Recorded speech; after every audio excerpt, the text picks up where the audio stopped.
안녕하세요.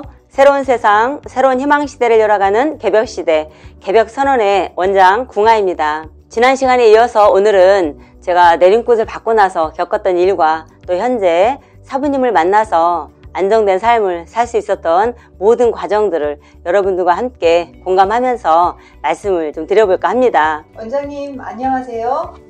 제가 알기로는 원장님의 고향은 제주도가 아닌 걸로 알고 있는데 어떻게 제주도로 오시게 되셨는지 궁금하네요. 네, 맞아요. 제 고향은 충남 서산인데 서울에서 한 30여 년을 살다가 내림굿을 받고 서울보다는 부산이나 제주도로 가야겠다는 생각을 했어요. 사실 이거는 제가 오래전부터 항상 입버릇처럼 했던 말인데 아마 제가 그때부터 이미 예견을 했었던 게 아닌가 싶어요. 원장님의 도전정신이 부럽기도 하고 참 대단하신 것 같은데 육지도 아닌 섬지방인 제주도에 내려와서 지금까지 어떻게 견뎌 오셨는지, 특히 제주도는 그분들만의 독특한 문화가 있다고 들었거든요.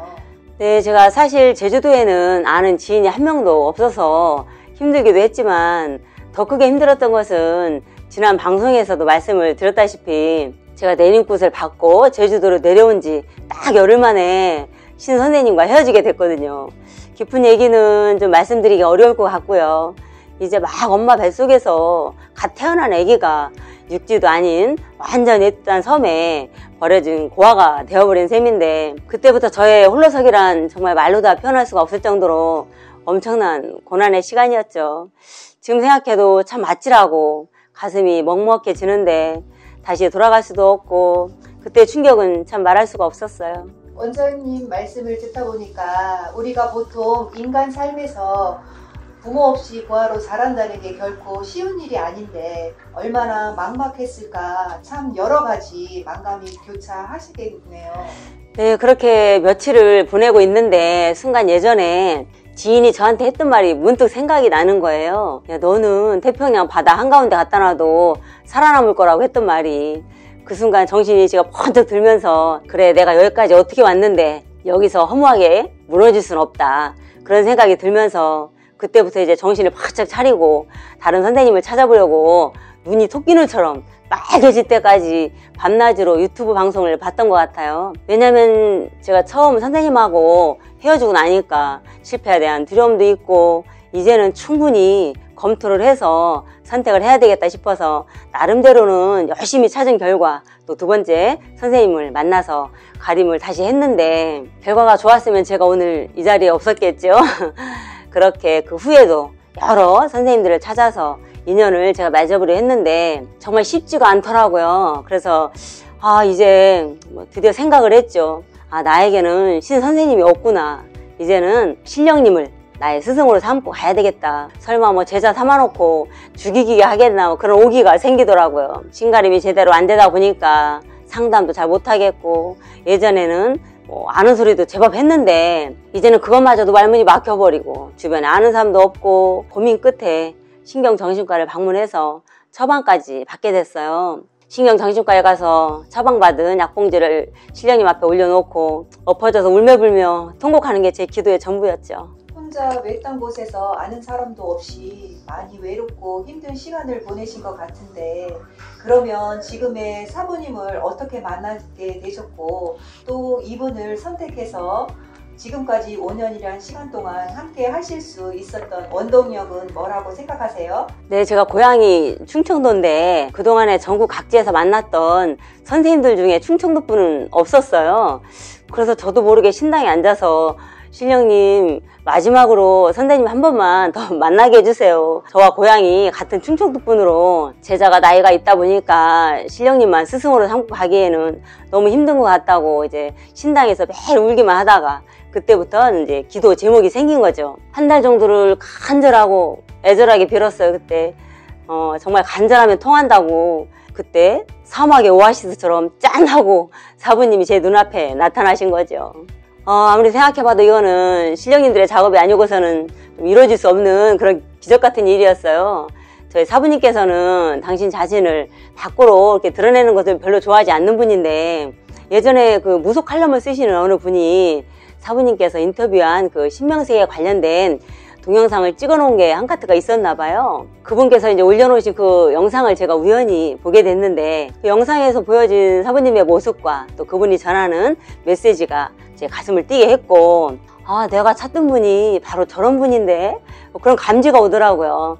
그래서 바로 전화를 드려서 이제 상담을 하게 됐는데, 그때 당시 저의 처해있던 상황을 옆에서 보듯이 훤히 다 꿰뚫어 보셔서 제가 놀랬고, 또 한 번 더 놀란 것은 상담 중에 제 고향을 여쭤보시길래 충남 서산인데요 그랬더니 허허 웃으시면서 그래요? 저는 충남 금산입니다 이러시는 거예요. 아, 저는 정말 순간 망치로 제 머리를 꽝 하고 내리치는 느낌이 들었죠 그때. 아, 정말 소름이 돋네요. 그때의 원장님의 마음은 어떠셨는지요? 그냥 순간 아, 역시 정말 신은 계시구나. 신령님께서는 제자의 그 간절하고 애절하게 했던 그 기도 소리를 다 들으셨구나 생각했죠. 그럼 통화하고 얼마 만에 만나시게 되신 거예요?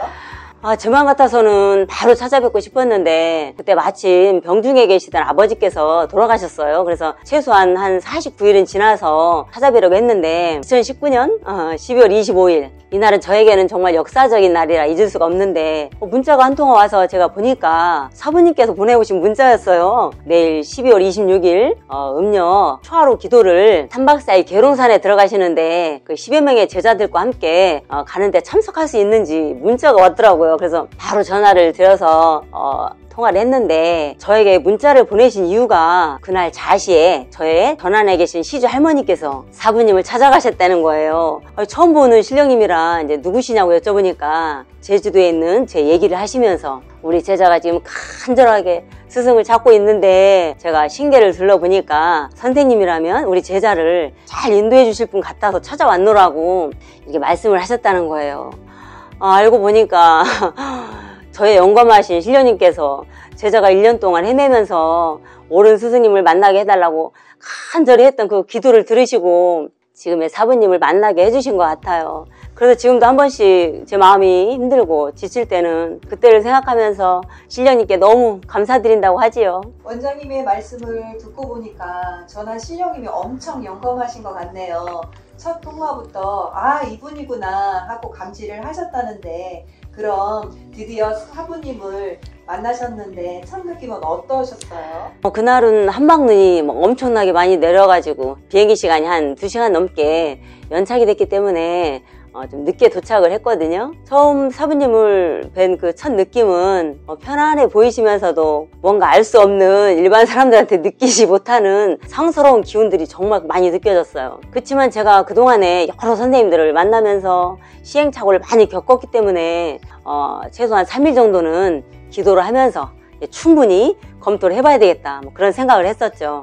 근데 첫날 제가 사부님을 저의 스승으로 선택하게 된 결정적인 이유가 있었어요. 그게 뭔데요? 3일도 되기 전에 하루 만에 스승으로 결정하셨다면 뭔가 있을 것 같은데요? 첫날 저한테 하시는 말씀이 제자는 신의 능력도 중요하지만 첫째도 인성, 둘째도 인성, 셋째도 인성, 이러시는 거예요. 저의 전곡을 딱 찌르시더라고요. 왜냐면 제가 그동안에 만났던 여러 선생님들과 인연이 잘 안 됐던 것이 바로 제가 인성에 대한 문제점이라 생각을 하고 있었는데, 사부님께서 제가 원하던, 정말 진정 원하던 그 말씀을 딱 집어서 해주시니까 정말 이런 분이시라면 더 이상 볼 거 없다, 나의 스승으로 삼아도 손등이 없겠다 싶어서 바로 결정을 하게 된 거예요. 원장님께서 사부님으로 모시게 된 결정적인 이유가 이 부분이셨네요. 1년 동안에 그렇게 여러 명의 신 선생님들을 만났음에도 불구하고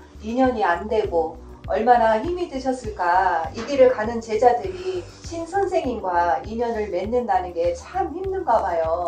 네, 맞아요. 지금 지나고 생각해 보니까 신 선생님과 또 제자가 인연을 맺는다는 것은 속세의 그 엄마와 딸 그 이상으로 또 다른 천륜의 인연법 같은 건데, 인연이 잘 안 되는 이유를 제가 보니까 신 선생님이 모시고 계신 그 신 주력과 또 제자에게 내려오신 주력이 다를 때, 또는 선생님의 신명이 제자에게 내려오신 신의 계급보다 낮을 때 인연이 잘 안 되는 것 같아요. 예를 들면 제자에게 오신 신은 대학교 신인데 선생님에게 오신 신은 초등학교 신이다. 그럼 문제가 좀 있겠죠. 자, 마지막으로 제가 가장 중요하다고 생각하는 것 중에 하나가 선생님이든 제자든 신의 제자라면 제일 먼저 갖추어야 될 덕목이 인간 제자의 인성이라고 생각을 합니다. 그래서 제가 사부님을 스승으로 선택했듯이요. 그럼 이제 마지막으로 원장님께서 우리 애동 제자분들에게 해주고 싶은 말씀이 있으시다면요? 네, 이 어려운 시기에 저를 포함해서 공부하시는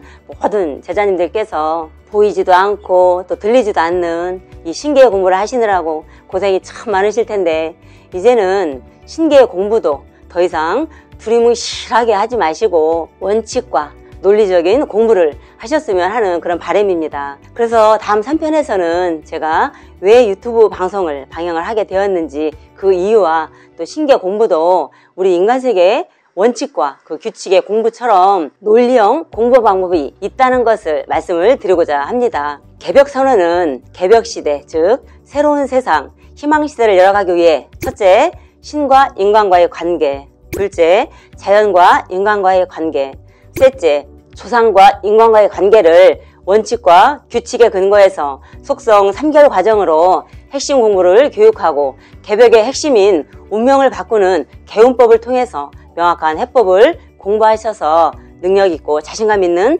제자들이 되시기를 희망합니다. 지금까지 이 방송을 시청해 주셔서 감사드리고요. 늘 격상 내시고 건강하시길 희망합니다. 감사합니다.